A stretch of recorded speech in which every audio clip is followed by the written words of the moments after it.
Alors, qu'est-ce que c'est que le Lean? Pour les gens qui en sont tombés dedans, c'est absolument passionnant. Donc, Dan Jones est l'un des co-auteurs du premier livre sur le sujet qui a maintenant 35 ans d'antériorité, qui s'appelle La machine qui a changé le monde. Et donc, lui a découvert le Lean parce que le MIT, l'université américaine, se dit, mais enfin, quand même, c'est pas possible. On voit des Japonais vendre des voitures aux États-Unis. Vous imaginez des Japonais, plus l'ennemi, enfin quand même, des Japonais vendent des voitures aux États-Unis. Donc ils se sont dit, mais qu'est-ce qui se passe? Financés par un groupe de grands industriels, dont les General Motors, Ford et autres, ils ont été s'interroger sur qu'est-ce que c'était que ce modèle, et ils en sont revenus avec cet enthousiasme de modèle qui est un modèle supérieur pour les clients, les employés, les actionnaires et la société tout entière. En France, Michael Ballet, lui, c'est un Français. En France, ça venait de gens de chez Renault qui se sont dit, mais enfin, c'est quand même pas possible, ces Japonais sont en train de vendre des voitures en Afrique. C'est bien l'endroit où la France était en terrain conquis dans les années 70, c'était bien l'Afrique. Donc, ils se sont dit, mais qu'est-ce qui se passe? Et ils ont aussi exploré ça de façon plus industrielle, puisque c'était des cadres de chez Renault. Et ils en sont revenus avec l'idée que c'est la seule alternative crédible au modèle de Taylor. Ceci étant dit, les études disent que les entreprises qui font du Lean sont beaucoup plus performantes que les autres. Donc ça, c'est un extrait d'une grosse société qui fait des enquêtes et qui dit donc que les entreprises qui font du Lean ont une rentabilité, une efficacité qui est supérieure de 40% à leurs compétiteurs à tout moment, même en 2008 quand ça a été une crise économique, vous le savez, qui a été terrible dans le monde industriel. Donc à minima, c'est quelque chose qui permet à des entreprises d'être plus efficaces que leurs compétiteurs. Et à minima, ça vaut la peine parce que on a besoin de se battre dans nos emplois. Moi, je suis prof. J'ai donc des cadres qui viennent d'entreprises françaises qui sont des PME ou qui sont des grosses entreprises. Et garder de l'emploi en France, c'est pas facile. Donc, si ce type de méthode permet d'améliorer l'efficacité des entreprises, on peut en tout cas imaginer que c'est une alternative à des délocalisations dans des pays où la main-d'œuvre est moins chère. Alors, qu'est-ce qu'ont vu Womack et Jones quand ils ont décidé de s'intéresser au modèle de Toyota, donc il y a un certain nombre d'années. D'abord, ils ont vu que chez Toyota, on s'intéressait énormément au processus.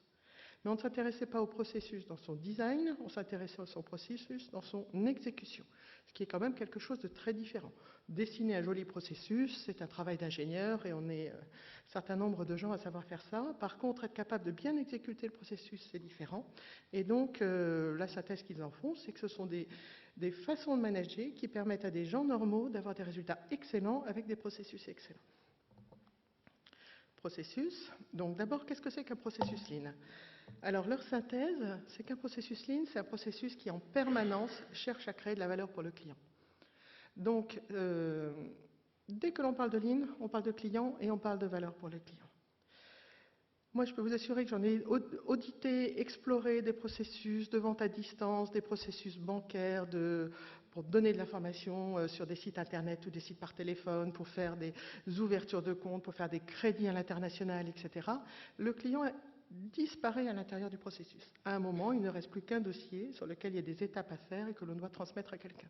Donc l'idée qu'il y ait un client dans le processus et que le processus doit servir le client, ça c'est un élément permanent dans cette histoire de Lean.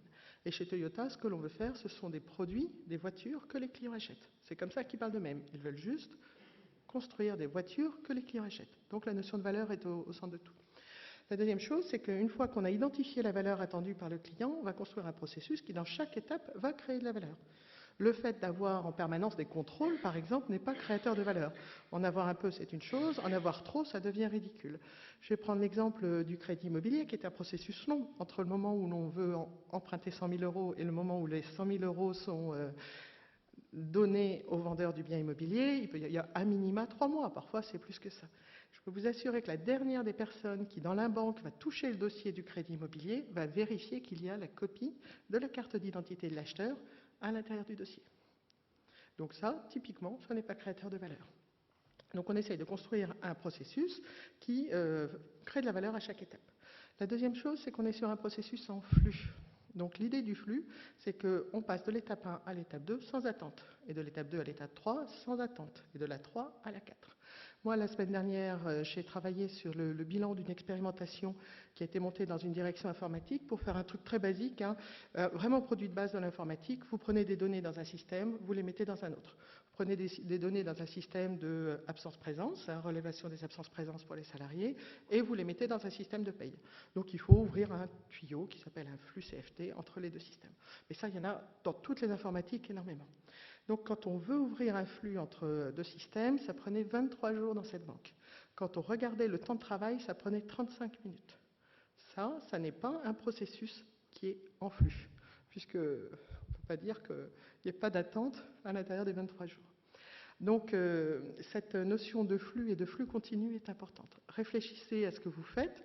Quelqu'un qui demande des ouvertures de droits, un remboursement, les prestations que vous offrez, quel est le temps de travail pour le réaliser, quel est le délai du point de vue du client.